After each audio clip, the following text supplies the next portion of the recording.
అధికారంలో ఉన్న పార్టీ వైపు అడుగు వేస్తారు. వీళ్ళు వలసవాద నేతలు అంటూ కూడా చర్చించుకునే ప్రయత్నం చేసినాం. దాంతోపాటు మూడో విషయం ఏంటంటే పూర్తిగా కాంగ్రెస్ పార్టీకి సంబంధించి ఈ పాత కొత్త అంటే రెండు వర్గాలకు సంబంధించి ఈ కొత్త వర్గానికి సంబంధించి పాత వర్గానికి సంబంధించి పూర్తి స్థాయిలో కాంగ్రెస్ పార్టీకి సంబంధించి భారీగా పంచాయతీ అయితే మొదలైన పరిస్థితి అయితే చూసాం. ఇప్పటి వరకు చాలా సందర్భాలలో కూడా చాలా స్టేజీలలో నిన్నటికి నిన్న జీవన్ రెడ్డికి సంబంధించిన ఒక అంశాన్ని చూసాం. దాంతో అంతకుముందు చాలా సందర్భాలలో కాంగ్రెస్ పార్టీలో అసమ్మతి సెగలు ఏ స్థాయిలో ఉన్నా కూడా మనం చూసాం. ప్రోటోకాల్ విషయంలోనైతేనేం, స్టేజ్ మీద కూర్చోవడం అయితేనేం, దాంతో పాటుగా మంత్రులకు ఎమ్మెల్యేలకు విభేదాలైతేనేం, దాంతో పాటుగా పాత నేతలకు కొత్త నేతలకు మధ్య పూర్తి స్థాయిలో రచ్చ ఏ విధంగా మారిందో కూడా మనం చూసాం. సో మొత్తానికి ప్రోటోకాల్ విషయంలో ఇప్పటికీ కూడా కాంగ్రెస్ పార్టీలో రచ్చ కొనసాగుతుంది అంటూ కూడా ఒక చర్చనీయాంశం తారా స్థాయిలో కూడా రాష్ట్ర వ్యాప్తంగా చర్చ కొనసాగుతుంది. బీఆర్ఎస్ నుంచి కాంగ్రెస్ లో చేరిన ఎమ్మెల్యేలపై పాత కాంగ్రెస్ నాయకులు అసంతృప్తి వ్యక్తం చేస్తున్నారు. దాదాపు ఏడాది గడుస్తున్న ఈ సమస్యలు పరిష్కారం కాకపోవడంతో పార్టీలో అంతర్గత విభేదాలు బయటపడుతున్నాయి. ప్రధానంగా కొత్త పాత నేతల మధ్య సమన్వయ లోపమే దీనికి కారణమని తెలుస్తోంది. ఇతర పార్టీల నుండి వచ్చిన ఎమ్మెల్యేలు తమ సొంత వర్గానికే ప్రాధాన్యత ఇస్తున్నారని, పాత కాంగ్రెస్ నాయకులను పట్టించుకోవడం లేదనే ఆరోపణలు కూడా వినబడుతున్న పరిస్థితి కనబడుతుంది. ఇది ఎక్కడ చర్చించినా కూడా ఇదే అంశం కనబడుతుంది. ఎటువైపు చూసినా కూడా ఇదే నిర్లక్ష్యం, ఇదే ధోరణి అయితే కనబడుతున్న పరిస్థితి కనబడుతుంది. సో దీంతో పాటుగా ఏం చేయాలనో కూడా అర్థం కాని పరిస్థితులలో పాత కాంగ్రెస్ నేతలు అయితే ఉన్న పరిస్థితి కనబడుతుంది. అయితే ఏంటి అంటే ఇక్కడ రెండు వర్గాల మధ్య పోరైతే కొనసాగుతుంది. దీనివల్ల పార్టీ ప్రభుత్వ కార్యక్రమాలలో ఇరు వర్గాల మధ్య దూరం పెరుగుతుంది. నియోజకవర్గాల ఇన్ఛార్జీల నుంచి కార్యకర్తల వరకు కూడా సమస్యలు ఎదుర్కొంటున్నారు. ఈ సమస్యను పరిష్కరించడంలో పార్టీ విఫలమైందనే విమర్శలు వస్తున్నాయి. ప్రోటోకాల్ విషయంలో కూడా గతంలో సమన్వయ కమిటీ ఏర్పాటు చేస్తామని పిఏసి సమావేశంలో పార్టీ తీర్మానం చేసినా ఆ దిశగా చర్యలు తీసుకోలేదు. దీనివల్ల నియోజకవర్గ నాయకులు, క్షేత్రస్థాయి కార్యకర్తలు తమ అసహనాన్ని కూడా వ్యక్తం చేస్తున్నారు. ఇక్కడ మాజీ ఎమ్మెల్సీ జీవన్ రెడ్డి వ్యాఖ్యలు, బాన్స్వాడలో పోచారం శ్రీనివాస్ రెడ్డి, ఏనుగు రవీందర్ రెడ్డి మధ్య ఘర్షణ, ఇటు గద్వాలలో సరిత తిరుపతయ్య, ఇక ఎమ్మెల్యేల మధ్య ప్రోటోకాల్ విషయంలో వాగ్వాదం, పటాన్ చెరువుకు సంబంధించిన ఎమ్మెల్యేలు ఇన్ఛార్జీల మధ్య గొడవలు వంటి సంఘటనలు నేతల మధ్య విభేదాలను స్పష్టంగా కనిపించేలా చేస్తున్నాయి. ఇక వ్యతిరేకించిన కార్యకర్తలు ఇటు కడియం శ్రీహరి రాకని కానీ, దానం నాగేందర్ కానీ, తెల్లం వెంకట్రావు కానీ, పోచారం శ్రీనివాసరెడ్డి కానీ, ఎం సంజయ్ కుమార్ కానీ, కాల యాదయ్య, బండ్ల కృష్ణమోహన్ రెడ్డి, ప్రకాష్ గౌడ్, గూడెం మైపాల్ రెడ్డి, అరకెప్పుడు గాంధీలు బీఆర్ఎస్ బీఫామ్ పై గెలిచి కాంగ్రెస్ లో చేరారు. వీరి చేరిక సమయంలో పాత కాంగ్రెస్ నేతలు, కార్యకర్తలు వ్యతిరేకించారు. ఆ 10 ఏళ్లు బీఆర్ఎస్ పాలనలో కాంగ్రెస్ కార్యకర్తలు ఇబ్బంది పడ్డారని, ఆ సమయంలో వీరంతా కీలక పాత్ర పోషించారంటూ కూడా పలు సందర్భాలలో కూడా విమర్శించిన పరిస్థితి చూసాం.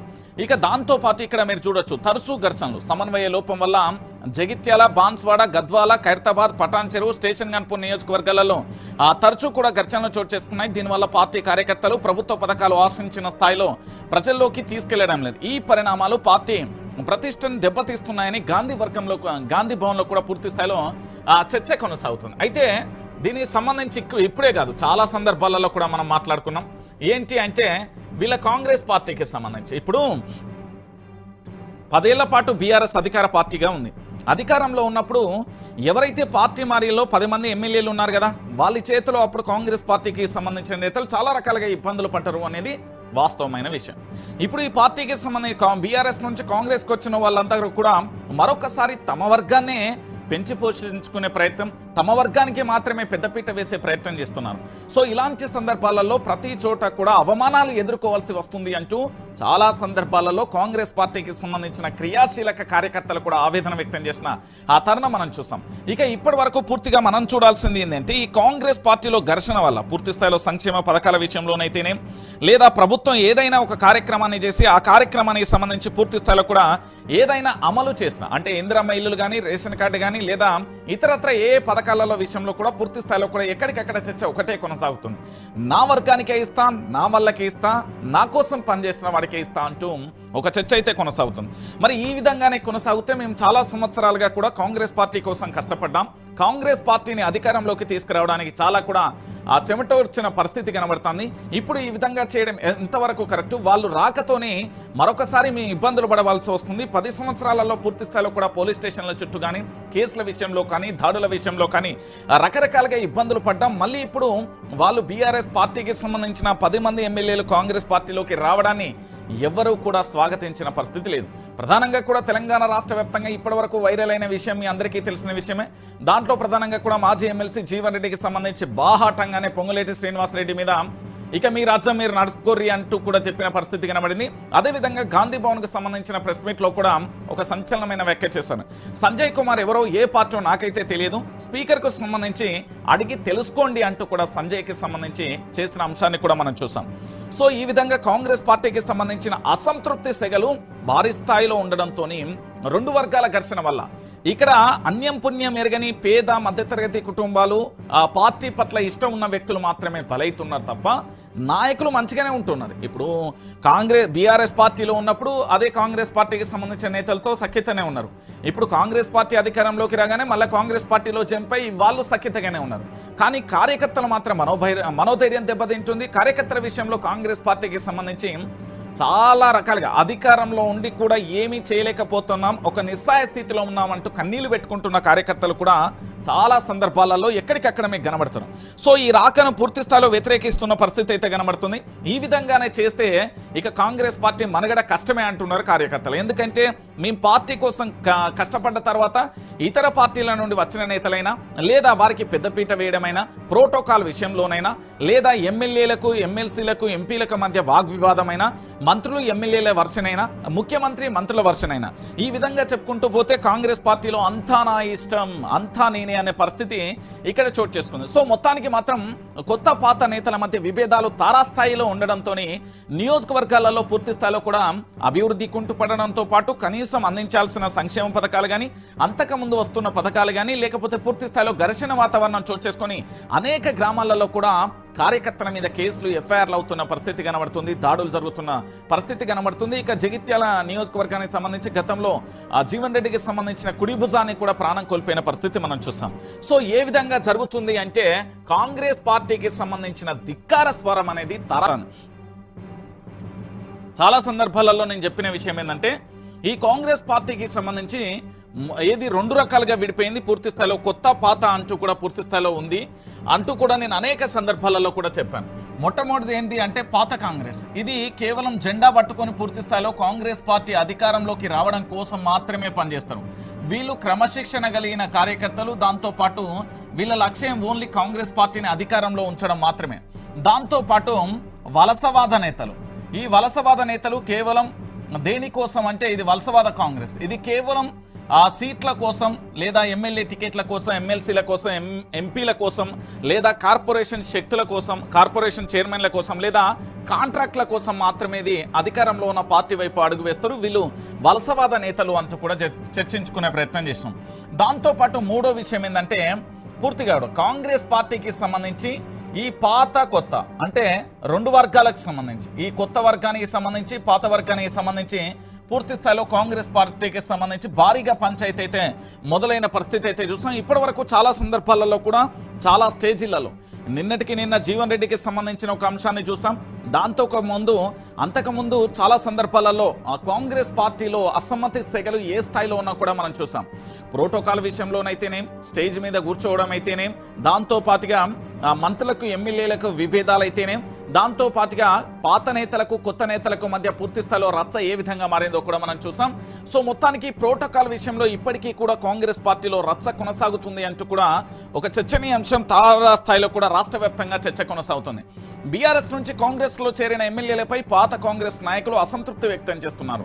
దాదాపు ఏడాది గడుస్తున్న ఈ సమస్యలు పరిష్కారం కాకపోవడంతో పార్టీలో అంతర్గత విభేదాలు బయటపడుతున్నాయి. ప్రధానంగా కొత్త పాత నేతల మధ్య సమన్వయ లోపమే దీనికి కారణమని తెలుస్తోంది.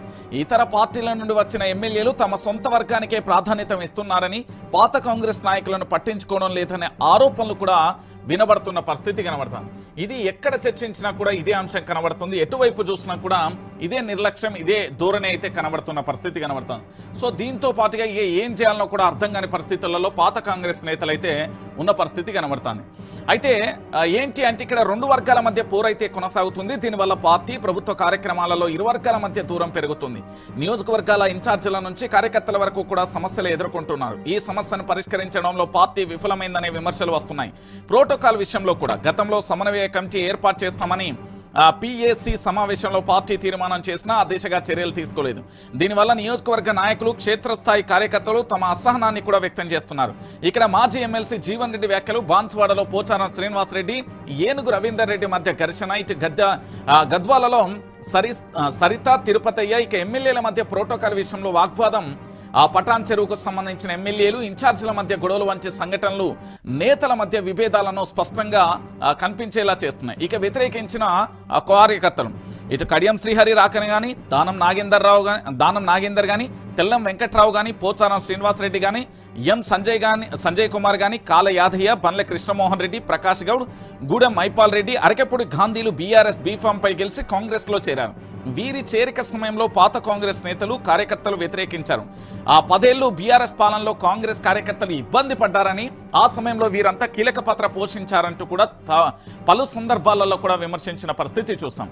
ఇక దాంతో పాటు ఇక్కడ మీరు చూడొచ్చు, తరచూ ఘర్షణలు, సమన్వయ లోపం వల్ల జగిత్యాల, బాన్స్వాడ, గద్వాల, ఖైరతాబాద్, పటాన్ చెరువు, స్టేషన్ గన్పూర్ నియోజకవర్గాలలో తరచూ కూడా ఘర్షణలు చోటు చేసుకున్నాయి. దీనివల్ల పార్టీ కార్యకర్తలు ప్రభుత్వ పథకాలు ఆశించిన స్థాయిలో ప్రజల్లోకి తీసుకెళ్లడం లేదు. ఈ పరిణామాలు పార్టీ ప్రతిష్టను దెబ్బతీస్తున్నాయని గాంధీ భవన్లో కూడా పూర్తి స్థాయిలో చర్చ కొనసాగుతుంది. అయితే దీనికి సంబంధించి ఇప్పుడే కాదు, చాలా సందర్భాలలో కూడా మనం మాట్లాడుకున్నాం.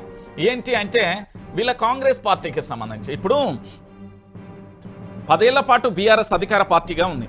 అధికారంలో ఉన్నప్పుడు ఎవరైతే పార్టీ మారిలో 10 మంది ఎమ్మెల్యేలు ఉన్నారు కదా, వాళ్ళ చేతిలో అప్పుడు కాంగ్రెస్ పార్టీకి సంబంధించిన నేతలు చాలా రకాలుగా ఇబ్బందులు పడ్డారు అనేది వాస్తవమైన విషయం.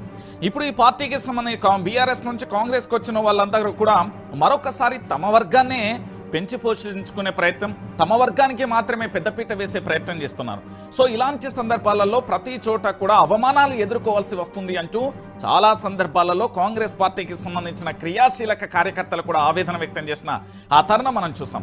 ఇక ఇప్పటి వరకు పూర్తిగా మనం చూడాల్సింది ఏంటంటే ఈ కాంగ్రెస్ పార్టీలో ఘర్షణ వల్ల పూర్తి స్థాయిలో సంక్షేమ పథకాల విషయంలోనైతేనే, లేదా ప్రభుత్వం ఏదైనా ఒక కార్యక్రమాన్ని చేసి ఆ కార్యక్రమానికి సంబంధించి పూర్తి స్థాయిలో కూడా ఏదైనా అమలు చేసిన, అంటే ఇందిరమ్మ ఇల్లులు కానీ, రేషన్ కార్డు కానీ, లేదా ఇతరత్ర ఏ పథకాలలో విషయంలో కూడా పూర్తి స్థాయిలో కూడా ఎక్కడికక్కడ చర్చ ఒకటే కొనసాగుతుంది. నా వర్గానికే ఇస్తా, నా వల్లకే ఇస్తా, నా కోసం పనిచేసిన వాడికే ఇస్తా అంటూ ఒక చర్చ అయితే కొనసాగుతుంది. మరి ఈ విధంగానే కొనసాగితే మేము చాలా సంవత్సరాలుగా కూడా కాంగ్రెస్ పార్టీ కోసం కష్టపడ్డాం. కాంగ్రెస్ పార్టీని అధికారంలోకి తీసుకురావడానికి చాలా కూడా ఆ చెమట వచ్చిన పరిస్థితి కనబడుతుంది. ఇప్పుడు ఈ విధంగా చేయడం ఎంతవరకు కరెక్ట్? వాళ్ళు రాకతోనే మరొకసారి మీ ఇబ్బందులు పడవలసి వస్తుంది. 10 సంవత్సరాలలో పూర్తి స్థాయిలో కూడా పోలీస్ స్టేషన్ల చుట్టూ కానీ, కేసుల విషయంలో కానీ, దాడుల విషయంలో కానీ రకరకాలుగా ఇబ్బందులు పడ్డాం. మళ్ళీ ఇప్పుడు వాళ్ళు బీఆర్ఎస్ పార్టీకి సంబంధించిన 10 మంది ఎమ్మెల్యేలు కాంగ్రెస్ పార్టీలోకి రావడాన్ని ఎవరూ కూడా స్వాగతించిన పరిస్థితి లేదు. ప్రధానంగా కూడా తెలంగాణ రాష్ట్ర వ్యాప్తంగా ఇప్పటి వరకు వైరల్ అయిన విషయం మీ అందరికీ తెలిసిన విషయమే. దాంట్లో ప్రధానంగా కూడా మాజీ ఎమ్మెల్సీ జీవన్ రెడ్డికి సంబంధించి బాహాటంగానే పొంగులేటి శ్రీనివాసరెడ్డి మీద ఇక మీ రాజ్యం మీరు నడుచుకోర్రి అంటూ కూడా చెప్పిన పరిస్థితి కనబడింది. అదేవిధంగా గాంధీ భవన్కు సంబంధించిన ప్రెస్ మీట్లో కూడా ఒక సంచలనమైన వ్యాఖ్య చేశాను. సంజయ్ కుమార్ ఎవరో, ఏ పార్టీ నాకైతే తెలియదు, స్పీకర్కు సంబంధించి అడిగి తెలుసుకోండి అంటూ కూడా సంజయ్కి సంబంధించి చేసిన అంశాన్ని కూడా మనం చూసాం. సో ఈ విధంగా కాంగ్రెస్ పార్టీకి సంబంధించిన అసంతృప్తి సెగలు భారీ స్థాయిలో ఉండడంతో 2 వర్గాల ఘర్షణ వల్ల ఇక్కడ అన్యం పుణ్యం ఎరగని పేద మధ్యతరగతి కుటుంబాలు ఆ పార్టీ పట్ల ఇష్టం ఉన్న వ్యక్తులు మాత్రమే బలైతున్నారు తప్ప నాయకులు మంచిగానే ఉంటున్నారు. ఇప్పుడు బీఆర్ఎస్ పార్టీలో ఉన్నప్పుడు అదే కాంగ్రెస్ పార్టీకి సంబంధించిన నేతలతో సఖ్యతనే ఉన్నారు. ఇప్పుడు కాంగ్రెస్ పార్టీ అధికారంలోకి రాగానే మళ్ళీ కాంగ్రెస్ పార్టీలో జంపై వాళ్ళు సఖ్యతగానే ఉన్నారు. కానీ కార్యకర్తలు మాత్రం మనోధైర్యం దెబ్బతింటుంది. కార్యకర్తల విషయంలో కాంగ్రెస్ పార్టీకి సంబంధించి చాలా రకాలుగా అధికారంలో ఉండి కూడా ఏమీ చేయలేకపోతున్నాం, ఒక నిస్సాయ స్థితిలో ఉన్నామంటూ కన్నీళ్లు పెట్టుకుంటున్న కార్యకర్తలు కూడా చాలా సందర్భాలలో ఎక్కడికక్కడ మీకు కనబడుతున్నారు. సో ఈ రాకను పూర్తి స్థాయిలో వ్యతిరేకిస్తున్న పరిస్థితి అయితే కనబడుతుంది. ఈ విధంగానే చేస్తే ఇక కాంగ్రెస్ పార్టీ మనగడ కష్టమే అంటున్నారు కార్యకర్తలు. ఎందుకంటే మేము పార్టీ కోసం కష్టపడ్డ తర్వాత ఇతర పార్టీల నుండి వచ్చిన నేతలైనా, లేదా వారికి పెద్దపీట వేయడమైనా, ప్రోటోకాల్ విషయంలోనైనా, లేదా ఎమ్మెల్యేలకు, ఎమ్మెల్సీలకు, ఎంపీలకు మధ్య వాగ్వివాదమైనా, మంత్రులు ఎమ్మెల్యేల వర్షనైనా, ముఖ్యమంత్రి మంత్రుల వర్షనైనా, ఈ విధంగా చెప్పుకుంటూ పోతే కాంగ్రెస్ పార్టీలో అంతా నా ఇష్టం, అంతా నేనే అనే పరిస్థితి ఇక్కడ చోటు చేసుకుంది. సో మొత్తానికి